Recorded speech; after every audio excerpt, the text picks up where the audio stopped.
ng Panginoon. Talagang napakabuti ng Diyos na last Friday naranasan namin na tumawag yung may prayer fasting ang Saturday group. Lahat ng araw ay mayroon yun. Pagkatapos lang namin ng prayer ni Sister Cora, maya-maya konti tumawag yung ate ko. Len, nasusunog na yung bahay natin. May sunog dito, nasusunog na yung bahay natin. Sabi ko, sandali, hindi na ako humingi ng explanation. Sabi ko, sandali lang. Ano ako, magsasalmo ako doon sa, hindi ako makasalmo sa bahay, sa kwarto, kasi Jehovah Witnesses yung kasama ko. Doon ako sa CR, lumuhod ako, nagsalmo, nakatatlong salmo ako, nanginginig yung tuhod ko kasi hindi ko alam na masusunog na yung bahay. Pagka after ng tatlong salmo, nawala yung, parang nakalma ako, so nandun ang tiwala ko kay Lord. Tapos tinawagan ko yung kapatid ko na mag-grocery sa Masbate at yung ninang ko, si Ninang Joy, nagtawag din siya, nag-prayer to. Nag-continue ako ng prayer, lumuhod ako ulit. Nakapitong salmo ako, sabi ko, Lord, alam mo naman, Lord, nagmakaawa talaga ako kay Lord. Sabi ko, Lord, alam mo naman matagal kong pinaghirapan yun. Tapos tatlo kaming pamilya masusunugan ng bahay doon sa compound na yun. Kaya sabi ko, basta alam mo, nakavision ako ng dalawang, yung kamay ko nakahawak sa apoy at sabi ko, in Jesus name, lumayas ka. Nung time na yun, sabi ng ate ko, bumaliktad ang apoy. Ugat ni Gregory sa likod na ng bahay ng ate ko. Walang masunog. Sabi ko, Lord, salamat. Kasi, siyempre nga, nakakapit ang pagkukuha dito sa oras ng kagipitan. Lumuhod tayo kay Lord. Amen. Imposible na yan kasi andyan sa likod ng bahay ng ate ko. Tatlo kami masusunod. Alam mo naman, sabi ko gano'n. Pero nagpa-vision si Lord sa tatlong, ay sa apoy na yun, nahawak ko na inihagis ko pataas. Bumaliktad ang apoy. To God be the glory. Thank you, Lord. By faith, everything is possible to God. Hindi pa nagagawa, answer prayer na tayo. And then, pangalawang prayer si Sister Serna. Magandang tanghali sa ating lahat. Ako po ay lubos na nagpapasalamat sa Panginoong Jesus na nagbibigay sa akin ng lakas at upang lumaban sa mga suliranin sa buhay. At nagpapasalamat po ako ang tagumpay ang aking mga misyon ay ng mga trial. Lord, sa iyo pa ang mataas na pamuri at pasasalamat. Sa inyo ko po iniaalay ang aking buhay. Ako po ay nagpapatotoo na ang Diyos ay hindi nag-iibag lalo ikaw. Amen! Sa mga bagay na hindi ko akalain na hindi ko na harap ng puso ko ang na makapanakit sa aking kapwa. Yan ang walang higit na lalaban ng Panginoon. Maraming salamat sa mga sumuporta sa akin at nakilala nila ako at maraming salamat sa mga nagdarasal at lalo higit maraming salamat sa aking pamilya. God be the glory and Jesus' mighty name pray. Amen. Ako po si Sister Rita Escamillo. Ako po ay Sunday group before. 25 years po akong domestic helper dito. Ako po ay nag-forgo noong May 3, 2023.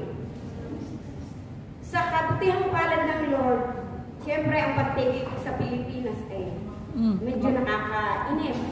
Namiss ko talaga ang pagtatrabaho ko dito. Ang gawa, iniyawa na siya dahil. Sabi ko, Lord, namimiss ko ang gawain sa Hong Kong. One day, tumawag ang aking friend. Iniimbita siya ng kanyang amo. At sinabi niya sa akin, isasama niya ako. Talaga pong ako'y natuwa. Sa katuwaan ko, tinawagan ko ang dati kong alaga sa Canada. Sabi ko, I'm going to Hong Kong. Alam niyo po ang sabi niya, okay tita, don't worry, I pay everything. Talaga po to God be the glory. Amen. Isa pa po, ako po ay nagtrabaho dito ng 25 years. Hindi po yun madali. Talagang dumaan sa rough road. Ang aking po anak ay 3. Ininvest ko po sa kanila ang aking kinita. Ang aking po 3 anak, ang aking bunso ay isa ng electrical engineer. Ang aking pangalawa, isa ng nurse na nagtatrabaho sa government hospital sa Pilipinas. At ang aking pong anak na panganay, isa ng analyst sa pinakamagandang telecom company sa Pilipinas. Talagang maraming Yahweh El Shaddai. At sa inyo pong lahat, sa lahat kay Yahweh El Shaddai, humingi po ako ng tawad sa kabila ng 3 years ko sa Pilipinas. Ngayon lang po ako dumalo ng gawain, lagi lang po ako sa YouTube dahil ako po'y nag-aalaga ng aking apo. Pero sa kabila po nun, hindi nagpapabaya si Lord. Amen. Naandyan ang kanyang pagpapala. Naandyan ang tugon niya sa lahat ng aking kahilingan. Wala siyang sinito sa lahat ng hiniling sa kanya. Kaya Lord, maraming salamat. Thank you, Father God. Thank you, Jesus. Thank you, Holy Spirit. To God be the glory. Thank you, God. Thank you, Jesus. Thank you, Holy Spirit. Lord Yahweh El Shaddai, thank you for 39 years ng paglalakbay. Thank you. Woo! Happy birthday! Happy birthday! 27 years ago, na binigyan ako ng pangalawang buhay at pinangako ko sa iyo na I will praise you till I die. At tunay nga akong sa paglalakbay ko, hindi mo ako pinababayaan. Laging may pagpapala, sa gitna man ng pagsubok, laging iniaayos mo ang aking buhay. 5 years ago, nang sinuko kaming mag-asawa ng yung ikinabubuhay namin ay na the best po ang pagbabago namin. Talagang nalugod kami ng sa utang. Pero 5 years ago, unti-unti nagsisimula na uli kami. Nakapagpagawa na uli ng bagong buwan ng asawa ko at nakabili na siya ng isang bato nila simula at naghahanap na kaya. Yahweh El Shaddai, alam ko dinala mo lang ako dito sa bansang Hong Kong upang magkaroon ng pagkakataon na hindi lang basta maging lingkod mo, kundi tumulong sa iyong gawain. Kaya I praise you, I give you everything, because you are the God more than enough. Kaya Yahweh El Shaddai, salamat sa tagumpay.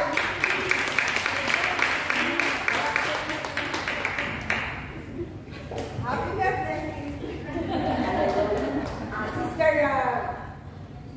Sharon, trials always there for us to succeed. Congrats! Isang pag-share, birthday celebrant, Sister Evelyn.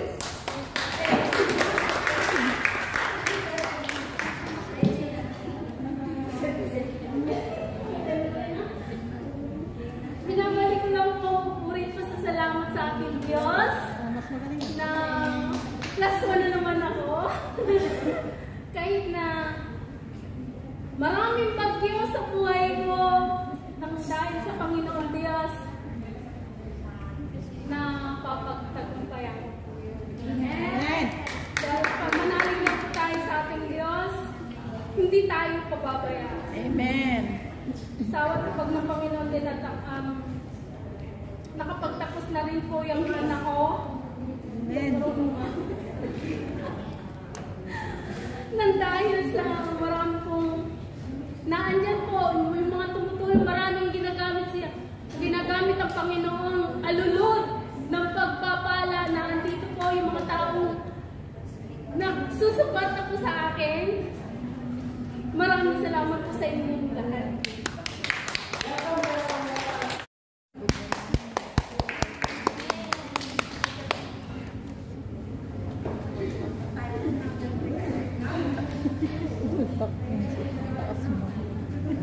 Isang palakpak po.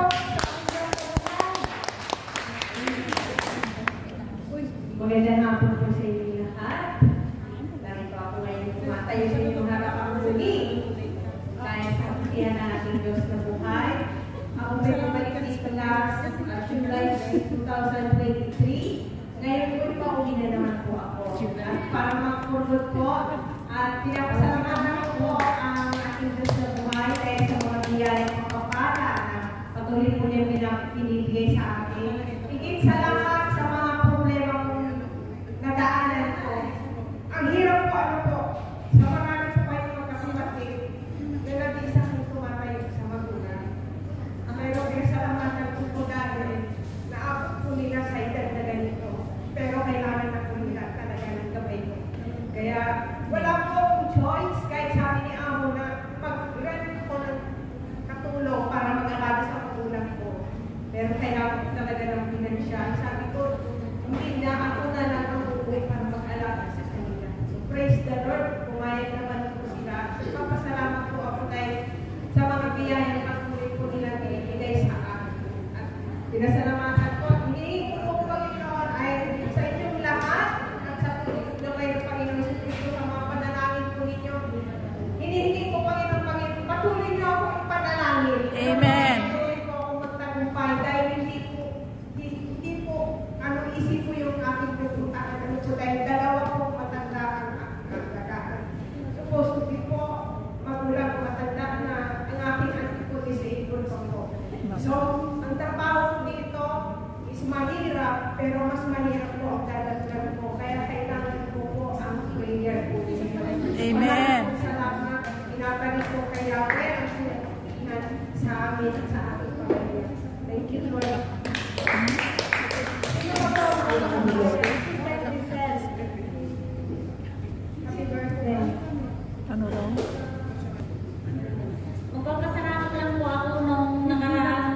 Gusto